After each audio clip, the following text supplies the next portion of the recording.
Respirez fort par la bouche. Pierre Danel est interne depuis plus de 2 ans.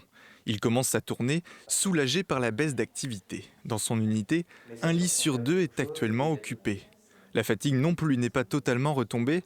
À l'heure d'un premier bilan, il espère que des leçons seront tirées de cette crise. En tant qu'interne, on ne mérite pas une prime plus que d'autres qui ont perdu leur travail ou ont été mis dans une situation de précarité par la suite.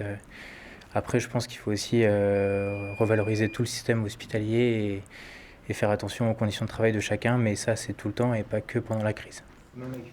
Jamais dépassé par le nombre de cas, le personnel du centre hospitalier du Mans ne reste pas moins marqué par cette expérience. Ça a été des moments difficiles tant sur le plan physique, parce qu'il y avait une charge de travail importante, que sur le plan émotionnel, entre guillemets, parce qu'il y avait une charge mentale importante avec les familles, avec les décès, avec tout ça. Mais on a réussi à s'entraider. Afin d'avoir un coup d'avance sur le virus, les cadres de santé profitent de cette période d'accalmie pour gérer les stocks de matériel et organiser la rotation du personnel. Leur maître mot, anticiper. Nous mettons aussi des agents en confinement pour essayer en fait qu'ils récupèrent et afin d'éviter une fatigue. Pour après peut-être anticiper peut-être une vague qui pourrait arriver d'ici fin mai. Dans le bilan, on interroge aussi les coûts.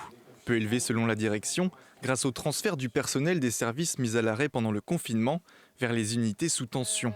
Grâce à la dotation de l'État, la direction envisage les mois à venir sans crainte. Ça ira pour les mois à venir. On ne va pas aller plus loin que les mois à venir, puisqu'on ne sait pas ce que deviendra le modèle de financement qui s'applique à nous.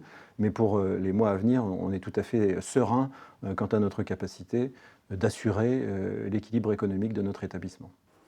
Si les finances ne sont pas problématiques à court terme, la reprise d'activité, elle, est plus délicate. Avec le déconfinement, la direction et les médecins ont pour défi de faire cohabiter les patients infectés et les autres venus pour des soins ordinaires.